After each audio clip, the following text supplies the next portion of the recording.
Hello, everybody. In this lesson video, I'm going to talk about tangents and secants, and this is the second part of that lesson.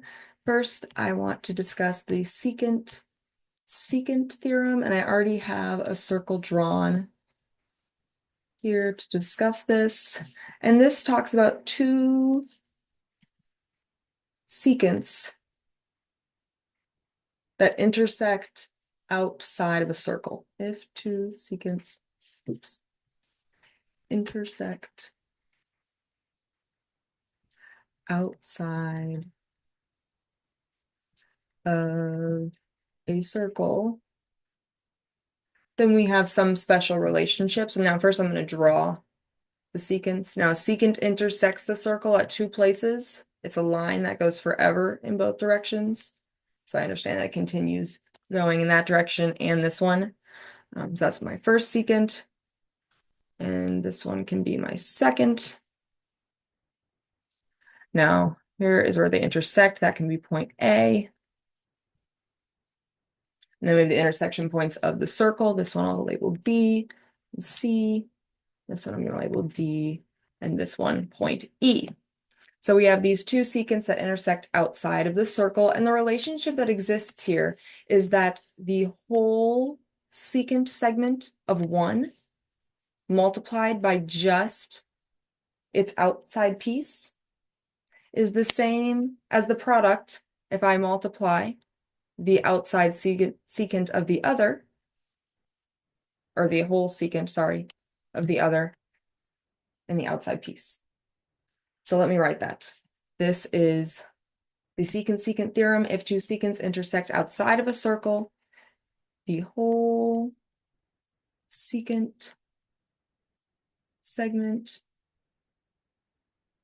of 1, for example, in this case, AC, multiplied by its outside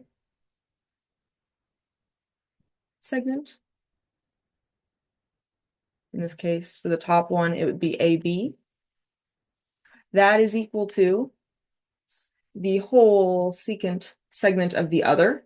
I'm going to say the other whole secant segment. And I have to say a segment because a secant itself is a line usually that crosses through the circle twice, multiplied by the other outside segment.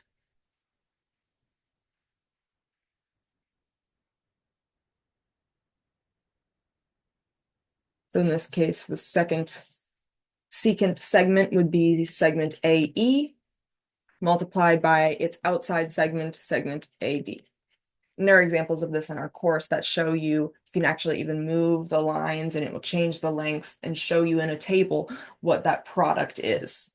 Okay, we're going to talk now about a different theorem. So I'm going to actually draw a new circle. I already have one kind of ready to go. Let's put it actually right here. Well, okay. This is going to be the secant tangent theorem. Secant tangent theorem, and I'm going to abbreviate theorem here. And now I have a secant and a tangent, as the theorem kind of hints towards, that intersect outside of a circle.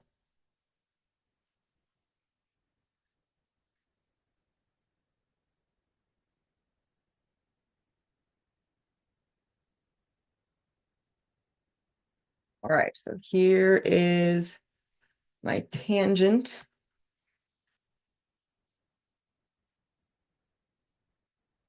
Intersects our circle right there. This is point W. And then I'm going to have my secant be like so. I'm just going to not worry about the end there. Okay.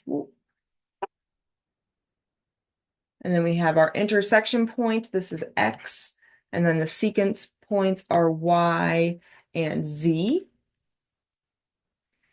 And essentially this theorem says that the whole secant segment, this looks really not great. the whole secant segment multiplied by its outside piece is equal to the tangent segment, and let's do green, the tangent segment squared. So the whole secant segment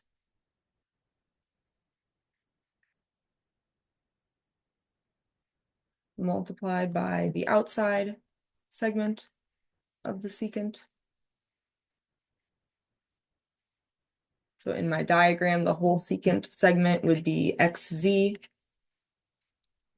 and then the outside piece would be xy. So that is equal to the tangent segment squared.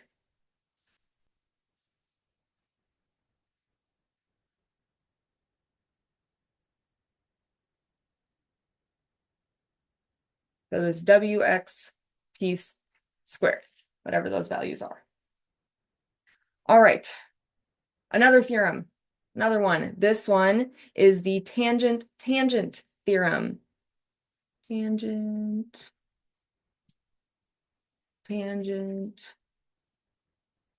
theorem. And I believe the course actually has a nice proof of this too, but we're gonna put a circle down over here. And I'm gonna draw two tangents now.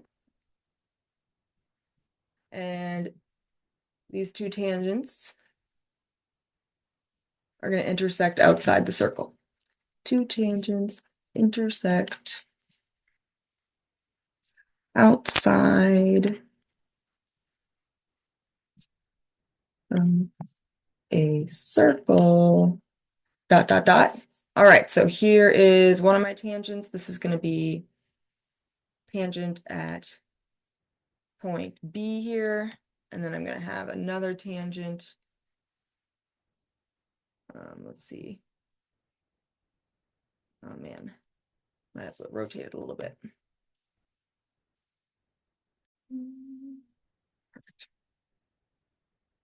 Let's see, it's going to be tangent here at point C, and then the intersection point is going to be A. So if two tangents intersect outside of a circle, it's pretty neat, actually.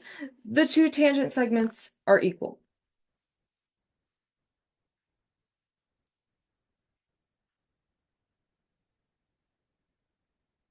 Instead of worrying about multiplying the lengths together, I can just say that the length AB is the same as the length AC. And maybe I'll even draw the little congruent markings.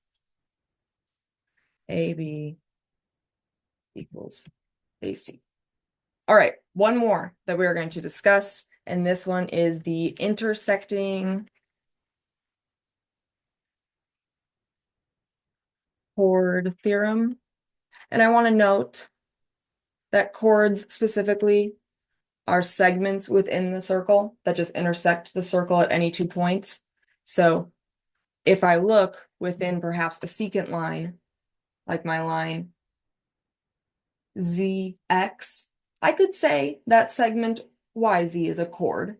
It is a part of a secant. It's a secant segment of the secant, or it is truly a chord too, ZY is, or YZ. So chords can be formed by lines crossing through the circle. Let's put final circle down to draw this one. And this chord theorem says that if two chords intersect,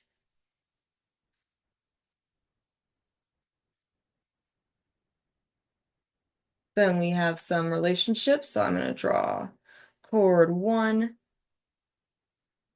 This is going to be chord A, Z. And then I'm going to draw chord 2. And this is chord B, Y.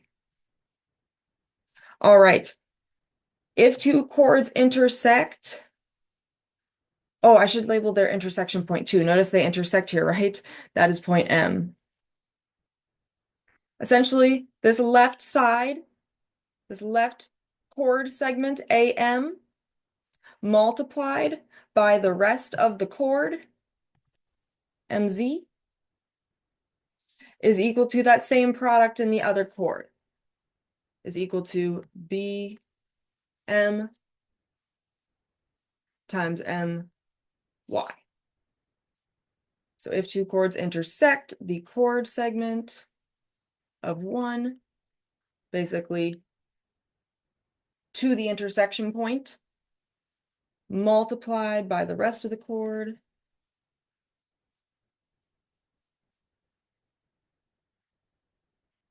is equal to the other chord segment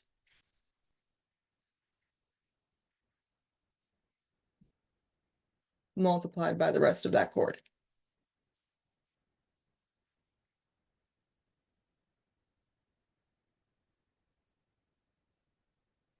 So in our diagram, I would take AM, whatever that length is, multiply it by MZ, because that forms chord AZ altogether.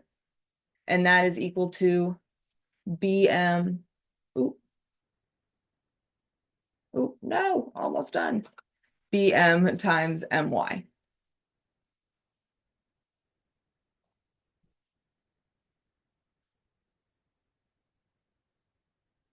Please let me know what questions you have on this. Make sure you have all of these written down with the diagrams. I feel like that is so helpful as you go through these examples. And again, email me, let me know if you have questions.